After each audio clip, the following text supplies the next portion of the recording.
Hello friends, welcome to Ashu's life sciences. आज इस video के अंदर हम डेल्टा वायरस और ओमिक्रॉन वायरस जो कि रिसेंटली अफ्रीका के अंदर डिटेक्ट हुआ है, इन दोनों वायरसेस की कंपैरिजन करेंगे।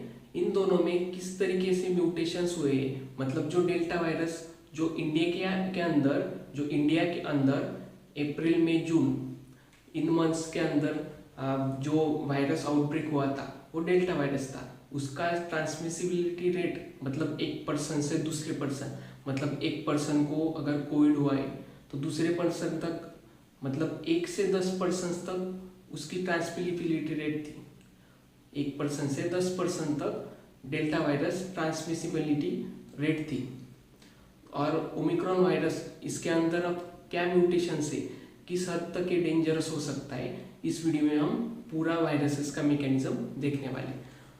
तो देखिए, ओमिक्रॉन वायरस जिसके अंदर P681H इस तरीके के म्यूटेशन मतलब न्यू वेरिएंट्स का म्यूटेशन हुआ है, और N679 की ये नॉमेनक्लेचर है। देखिए, डेल्टा वेरिएंट जो है, इस डेल्टा वेरिएंट के अंदर 18 अमीनो एसिड के ऊपर म्यूटेशंस हुआ है, और इस पर्टिकुलर ओमिक्रॉन वायरस में 43 अमीनो एसिड पर म्यूटेशन हुआ है। म्यूटेशन मतलब जो वायरस है उस पर कुछ चेंजेस आ जाना, एनी सडन परमानेंट चेंज, इसे ऐसे म्यूटेशन की डेफिनेशन है। तो कुछ मतलब देखिए आप, एक वायरस की ये बॉडी हो गई, उसके ऊपर कुछ स्पाइक प्रोटीन्स होते, स्पाइक प्रोटीन्स।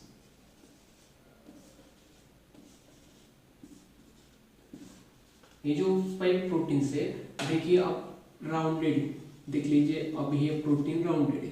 तो म्यूटेशंस के बाद क्या होगा, इसका शेप थोड़ा चेंज हो जाएगा, ऐसा कुछ शेप होगा, ऐसा कुछ होगा, ऐसा कुछ शेप चेंज हो जाएगा।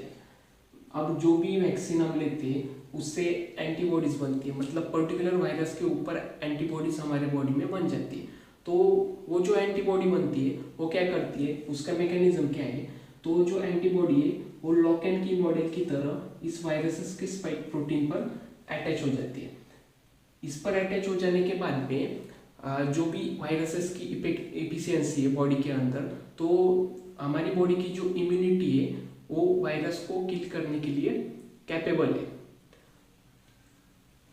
तो जो भी ओमिक्रॉन वायरस है इसमें किस तरीके से म्यूटेशंस आए, तो ये जो स्पाइक प्रोटीन्स है, डेल्टा वेरिएंट के अंदर जो कम से कम स्पाइक प्रोटीन्स थे, तो इसमें जो स्पाइक प्रोटीन्स है अब नए, तो 83 स्पाइक प्रोटीन्स के अंदर म्यूटेशन हुआ है। इसके अंदर वो स्पाइक प्रोटीन का म्यूटेशन सिर्फ 8 रेसिड्यूज तक ही था, 8 रेसिड्यूज स्पाइक प्रोटीन के 8 रेसिड्यूज तक ही था। मतलब जो भी स्पाइक प्रोटीन है वो नियर अबाउट 8 के आसपास डेल्टा वेरिएंट में प्रेजेंट थे। लेकिन जो ओमिक्रॉन वेरिएंट है उसके अंदर स्पाइक प्रोटीन्स में सब ज़्यादा से ज़्यादा म्यूटेशन हुआ है। ज़्यादा म्यूटेशन होने के बाद क्या हो सकता है कि हमने पहले जो वैक्सीन्स ली थी, कोवैक्सीन और कोविशील्ड, जो इंडिया के अंदर वैक्सीन दी गई है, तो इन वैक्सीन्स जो भी है, कोवैक्सीन जो है वो होल वायरस वैक्सीन है, और जो कोविशील्ड है वो रिकॉम्बिनेंट वैक्सीन है। तो ये वैक्सीन जो थी इंडिया के अंदर वो डेल्टा वेरिएंट के अगेंस्ट बहुत इफिशियंसी थी, 90 नियर अबाउट 90% तक वो डेल्टा वायरस को इफिशियंट थी। लेकिन जो ओमिक्रॉन वायरस के अंदर जो म्यूटेशंस आए उस पर इसकी इफिशियंसी रेट, जो इफिकेसी रेट थी वैक्सीन्स की, वो कम है। तो क्या है, देखिए, जो डेल्टा वेरिएंट था उसकी जो ट्रांसमिसिबिलिटी थी, मैंने आपको पहले भी बताया कि एक पर्सन से नियर अबाउट 10 पर्सन तक वो ट्रांसमिस हो सकता था। और जो ओमिक्रॉन है उसकी ट्रांसमिसिबिलिटी अब तक तो पता नहीं चली, लेकिन अकॉर्डिंग टू द स्टडीज वो भी डेल्टा वेरिएंट की तरह ही रहेंगी। और डेल्टा वेरिएंट के पहले जो 2020 के अंदर फर्स्ट टाइम इंडिया के अंदर जो बीटा वेरिएंट आया था, उसकी जो ट्रांसमिसिबिलिटी रेट थी वो 1% से 2 या 3% तक ही थी, मतलब वो कम से कम लोगों तक ट्रांसफर होता रहता। इस ओमिक्रॉन वायरस की वजह से कुछ डेंजरस सिचुएशन आ सकती है।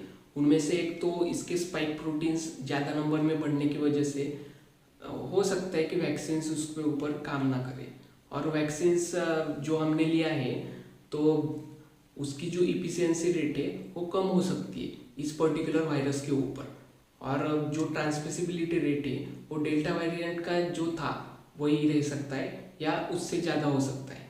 और एक बात आपके मन में क्वेश्चन होगा कि जो ओमिक्रॉन वायरस है उसकी टेस्ट हम कैसे कर सकते हैं। तो इस वायरस को भी हम RT-PCR से डिटेक्ट कर सकते हैं।